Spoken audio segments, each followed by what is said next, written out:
Les ressources en soins infirmiers sont réparties dans un ensemble de centres d'information et de documentation, les CDI dans les IFSI.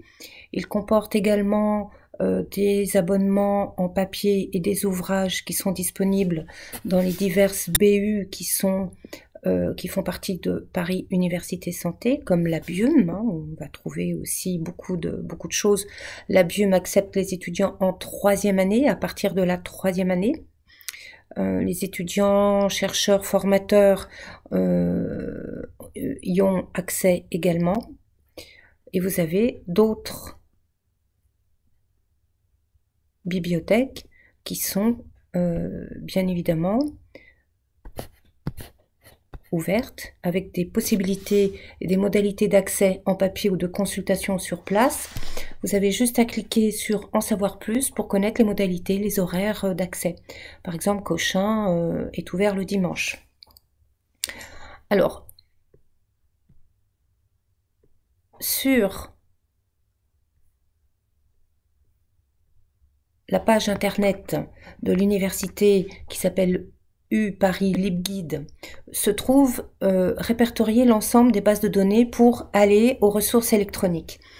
Alors n'oubliez pas que vos établissements IFSI, hôpitaux ont également des bases de données électroniques. Nous avons sur le site UPC beaucoup de bases de données, toutes ne concernent pas les soins infirmiers. Et en allant regarder de A à Z, on peut trouver beaucoup de sites qui peuvent donner même un peu le tournis. Si je vais sur le E, par exemple, je peux trouver le Evidal, qui se trouve voilà à la fin, qui est un outil quand même fort intéressant pour étudiants et formateurs. Nous avons quand même le site aussi Europresse, qui est un accès à la presse nationale dans le monde de l'éducation. Donc ça, c'est quand même intéressant. Nous avons une base de données ERIC qui est dédiée aux sciences de l'éducation. Donc pour les formateurs, c'est aussi intéressant. Nous avons aussi, bien évidemment, Encyclopédie Universalis, avec des articles rédigés par Bourdieu en sciences humaines et sociales, qui est très très riche. Alors, nous avons des bases de données qui sont multiples, donc ça peut donner un peu le tournis, mais on va se centrer sur la lettre C avec Kern et Clinical Key. Clinical Key, c'est la base de données où on va trouver les revues qui sont éditées par Elsevier Masson, les revues soins, la revue de l'infirmière, soins gérontologie, psychiatrie, donc des revues qui sont un petit peu incontournables en soins infirmiers, et Kern qui est la plateforme des sciences humaines et sociales dont on ne peut se passer. Donc, j'ai rentré mes identifiants de l'Université de Paris, donc j'ai un accès direct à Kern. Si vous n'aviez pas rentré vos identifiants, vous auriez pu simplement les rajouter. Il vous dirige sur la page où vous devez rédiger vos identifiants et vous avez juste à les mettre. Donc, c'est John Libet, c'est une base de données aussi qui est quand même très intéressante puisqu'elle vous permet voilà, de trouver le bulletin infirmier du cancer.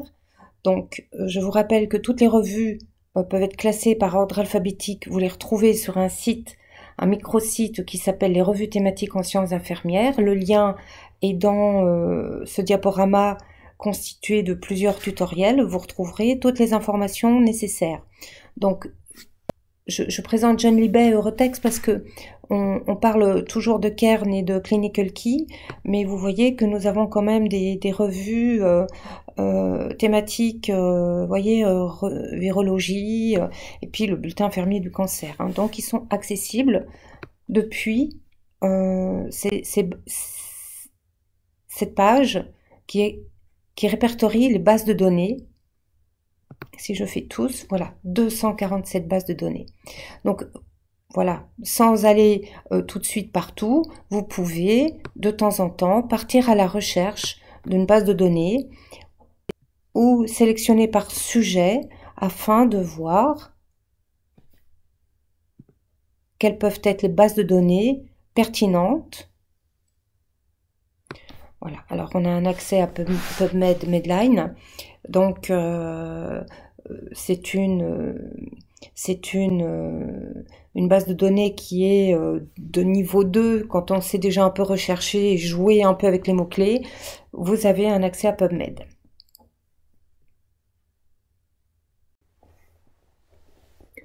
Quand je suis sur la page des bases de données de A à Z de l'université Paris-Cité sur la page u-paris.libguide.com, je peux accéder à 2 bases de données immédiatement disponibles. Je pense à Kern. Soit j'ai déjà rentré mes identifiants sur le site de l'université Paris-Cité, donc j'arrive directement, soit je n'étais pas connectée et je suis renvoyée à mes identifiants de l'université Paris-Cité. Quand je suis sur Kern, j'arrive par défaut sur les revues. Je peux aller dans les ouvrages pour repérer des e-books, parce que je suis sur les ressources électroniques. Je peux aller aussi rechercher des que sais-je, que je sois sur les que sais-je, les ouvrages ou les revues. Je peux aller directement dans Santé publique. Si je vais dans Revue Santé publique, il me propose 26 revues en santé publique. C'est un premier pas. Je ne suis pas obligée de rester à cette catégorisation de santé publique. Je peux aller plus loin, notamment en psychologie, en sciences de l'information, en sciences de l'éducation. Mais là, j'ai déjà un panel de revues en soins palliatifs, l'ANEC, pour le service sanitaire, je peux aller sur population. Il y a d'ailleurs la revue Santé publique.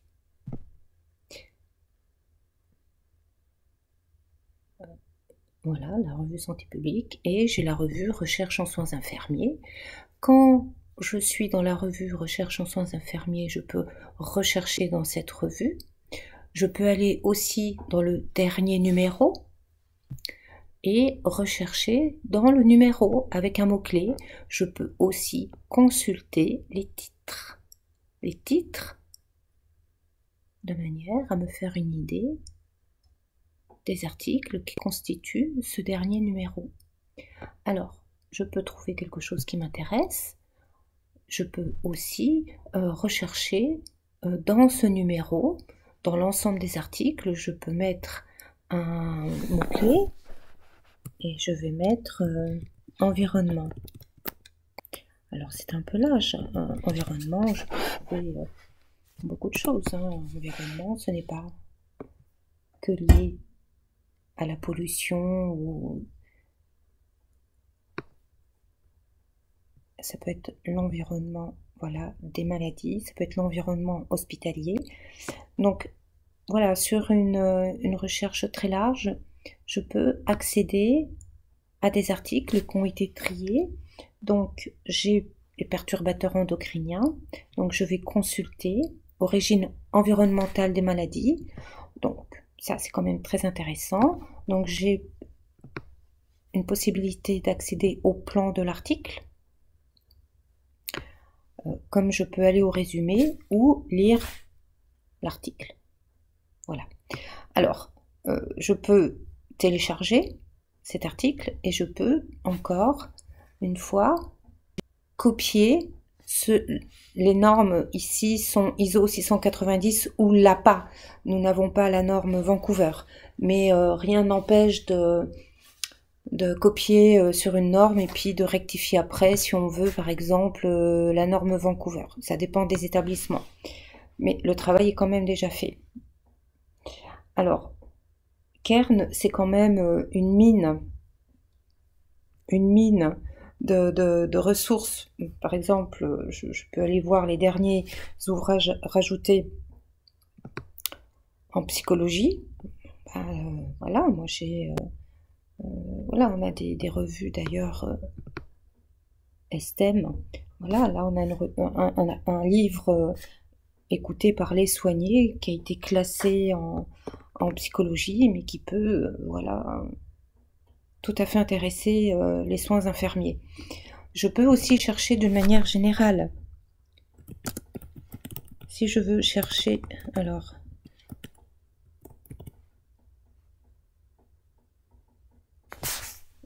moi je cherche le métier d'infirmière en France, c'est un que sais-je. Donc vous voyez, par défaut il me met sur que sais-je parce qu'il l'a répertorié en que sais-je. Et là je peux consulter tous les chapitres. Je veux voir le préambule, j'ai un accès à ce préambule, je peux citer cette partie et je peux consulter en ligne ce livre que nous avons généralement en papier dans les IFSI, mais qu'on peut trouver en ligne. Donc, on peut trouver des ouvrages, des que sais-je, mais aussi des magazines, lien social, sciences humaines, ou les grands dossiers aussi des sciences humaines. Donc ça, c'est des informations, des sites, des revues. Voilà. On peut aller sur le site de l'éditeur des sciences humaines, mais l'idéal, c'est de consulter les articles en texte intégral à partir de Kern, puisque l'université s'abonne. Donc là, c'est très intéressant de connaître ces ressources sur Kern.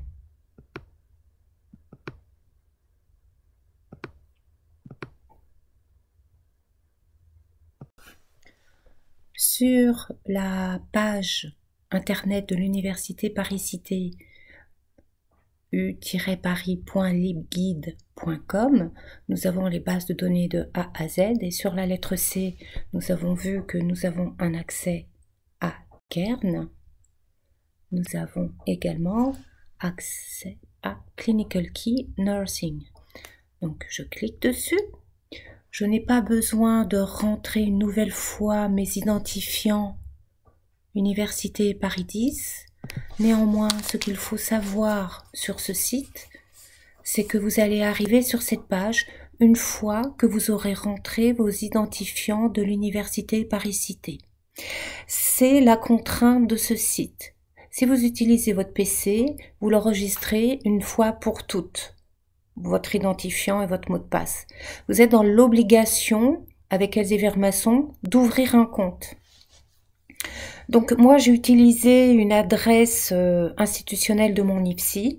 Vous pouvez également utiliser l'adresse d'Université Paris-Cité et mettre un mot de passe. À partir de là, quand vous créez un compte, ici, vous créez un compte, vous aurez quelques renseignements à donner par rapport à votre statut. On est étudiant ou formateur. Donc, une fois que vous avez créé un compte et enregistré votre compte, vous avez un accès au livre. Chez Elsie Vermasson, il vous propose des livres. Donc, la présentation de ces livres est assez sommaire. Vous pouvez avoir un ordre alphabétique. On ne sait pas vraiment si ces livres sont classés par ordre d'édition. Il n'y a pas d'informations sur les dates. Clinical Key est une base de données qui aurait vocation à évoluer. Mais on peut déjà avoir un petit aperçu d'ouvrages qui sont bien pratiques. On peut retrier par thème, mais ces thèmes ne sont bien sûr pas exhaustifs. On peut faire une recherche par ordre alphabétique si on veut avoir une idée des titres par ordre alphabétique. Donc, voilà, là on a le raisonnement, démarche clinique, relation d'aide en soins infirmiers. Voilà, ça peut être intéressant de prendre quelques minutes. Les étudiants ont des ouvrages pour partir en stage. Et d'ailleurs, d'une manière générale, quand je suis dans le livre, je peux, par exemple, mettre le mot-clé stage. Et à partir de là, il va proposer sa collection de stages par service, voilà, neuro, gastro, dermato, cardio, voilà. Donc ça, c'est un moyen de rechercher des livres. je peux bien évidemment cliquer sur Revue.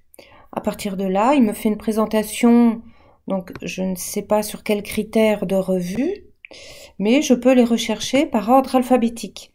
Donc quand elles sont en couleur, c'est qu'il y a un titre. Donc si je vais à la lettre S, eh bien j'ai les revues que l'ensemble des formateurs connaissent, soins, pédiatrie, psychiatrie, gérontologie. Si je vais à R, je vais arriver sur la revue de l'infirmière et la revue francophone internationale de recherche infirmière. Donc, j'en profite pour faire un copier-coller. Donc là, si je clique dans cette revue, eh bien, je peux rechercher, je vais mettre qualitatif, je vais mettre qualitatif par sémantique et ce sera plus large en termes de résultats. Donc là, je vais avoir des articles de recherche. Alors, analyse de pratique. Donc là, je vais cliquer sur cet article. Et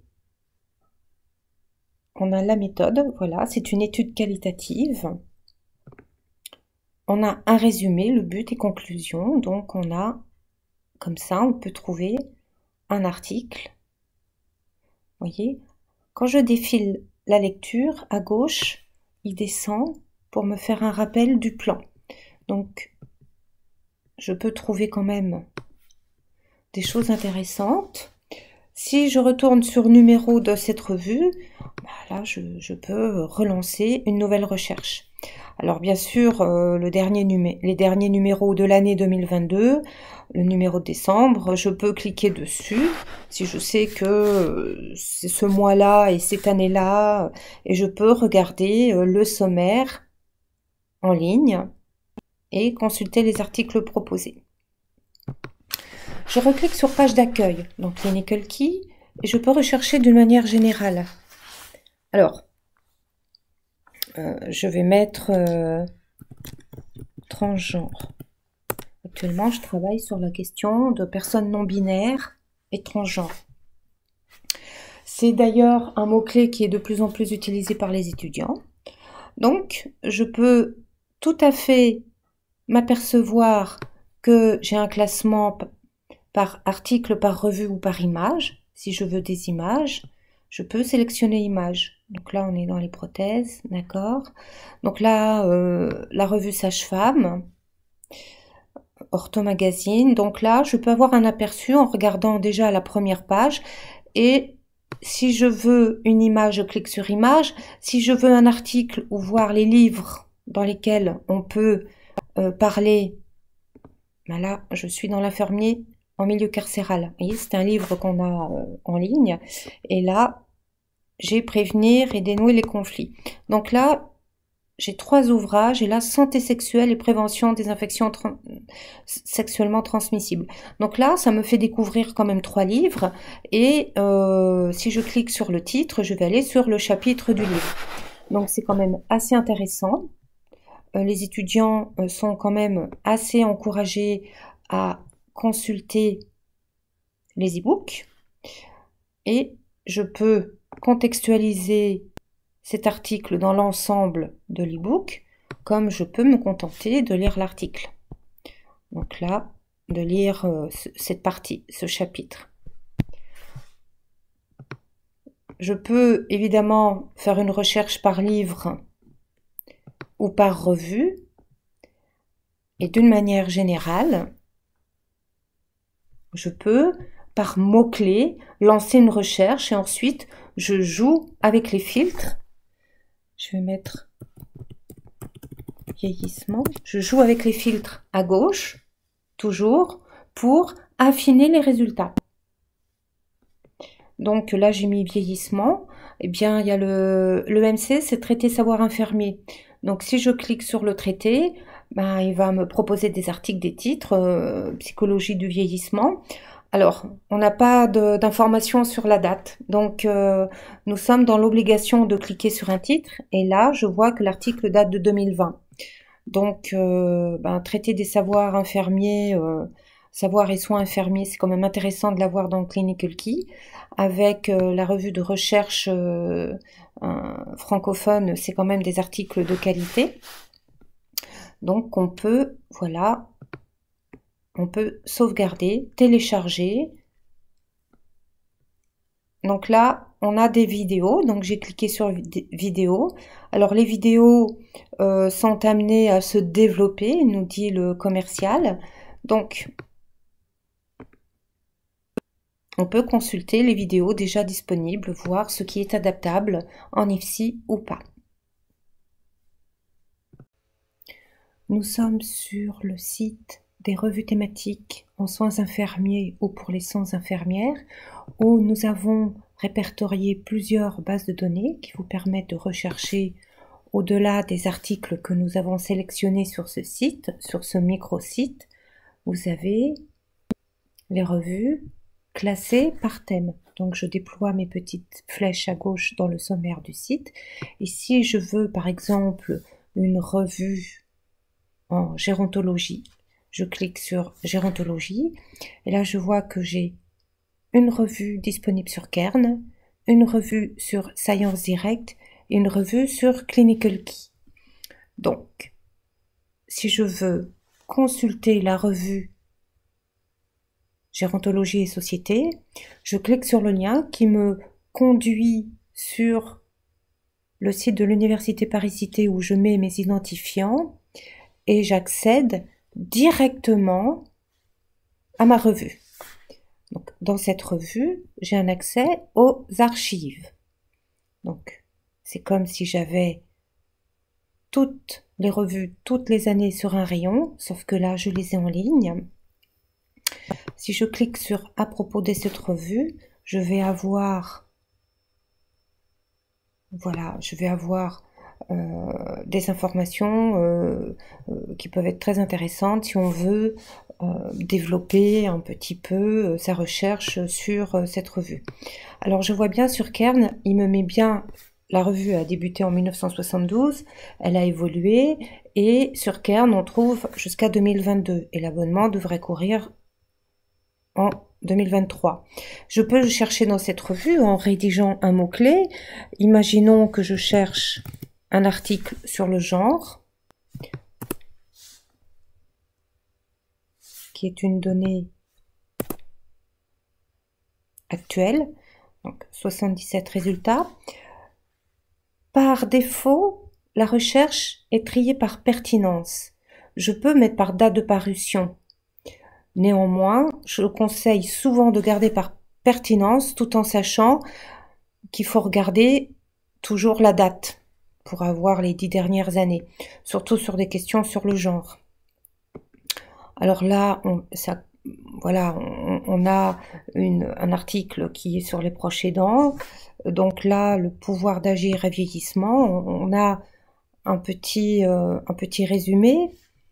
Si je clique sur sommaire, bon, le résumé n'est pas automatique, mais si je clique sur sommaire, je peux avoir les titres qui constituent le dossier et à partir de là, je peux consulter l'article directement ou lire simplement le résumé ou enfin le télécharger directement. Mais c'est toujours préférable de lire au moins le résumé. Alors là, on peut avoir un accès au résumé, on peut avoir un accès direct à la bibliographie.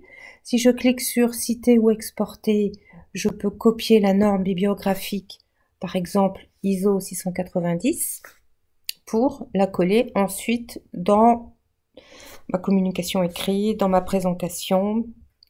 Donc là, je peux lire en ligne, mais je peux effectivement télécharger si je veux sauvegarder cet article, en sachant que tous les éléments bibliographiques sont là, mais que j'ai juste à citer ou exporter pour avoir les références bibliographiques. Alors, si je veux aller sur Science Direct, comme je viens de rentrer mes identifiants de l'Université de Paris, j'arrive directement sur cette revue. Une fois que je suis là, je suis d'une configuration un peu différente, mais le principe et la logique reste la même. Je peux rechercher dans cette revue en neurologie, psychiatrie, gériatrie. Je vais mettre par exemple démence. Et là, j'ai 619 résultats. Je peux trier tout de suite par date. C'est intéressant parce qu'il y en a quand même 26 en 2022. Pourquoi pas trier tout de suite, ce qui fait que je suis avec de la documentation dite fraîche.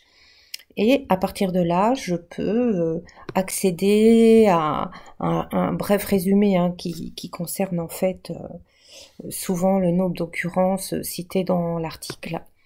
Et là, moi, je peux cliquer sur un titre qui semble m'intéresser et à partir de là, j'ai toujours la possibilité de le télécharger en PDF, de lire le résumé, de lire l'article. Et donc, sur Science Direct, il est tout à fait possible d'accéder une fois que nous avons rentré les identifiants. Et si je veux aller dans la revue Soins Gérontologie, ce que les étudiants font quand même beaucoup, j'ai toujours un accès, donc là jusqu'à 2012, un accès dans les archives. Donc là, Soins Gérontologie, je vais mettre dignité comme mot-clé. Et donc là, j'ai 9 résultats, ce qui sur une dizaine d'années n'est pas beaucoup en fait. Alors là, je peux aussi, par date de publication, trier, ce qui fait que c'est plus la pertinence des résultats, mais un résultat par date. Moi, je remets par pertinence parce que c'est une habitude. Mais ce qui ne m'empêche pas toujours de faire attention à la date. Alors là, pareil, je peux télécharger en PDF et je peux aussi aller sur cette icône pour exporter les références. Et si je clique sur texte et références bibliographiques seulement, et si je clique sur exporter, j'ai un petit téléchargement qui se fait sur mon disque dur, dans mes téléchargements. Et quand j'ouvre cette fenêtre ensuite, donc je copie, je colle. Je fais CTRL A, tout copier, CTRL C, et je peux coller dans mon document si je veux bien référencer. Après, peut-être il faut mettre en forme selon la norme. Donc, si vous voulez, à partir du moment où nous avons nos identifiants, eh bien, nous pouvons accéder à les revues qui sont soit gratuites, comme Piste, par exemple, qui est une revue gratuite en ligne. J'ai aussi La Santé en Action, où nous avons encore le magazine de l'INSERM ou Rhizome, en santé mentale et en précarité. Et là, si je veux aller sur le site de l'éditeur de la revue Éducation thérapeutique, eh bien, je peux, là encore, rechercher dans cette revue. Donc ce site est quand même très intéressant parce qu'il permet d'accéder rapidement par thème aux revues sans trop savoir dans quelle base de données se trouve, dans quel endroit je peux récupérer mon article.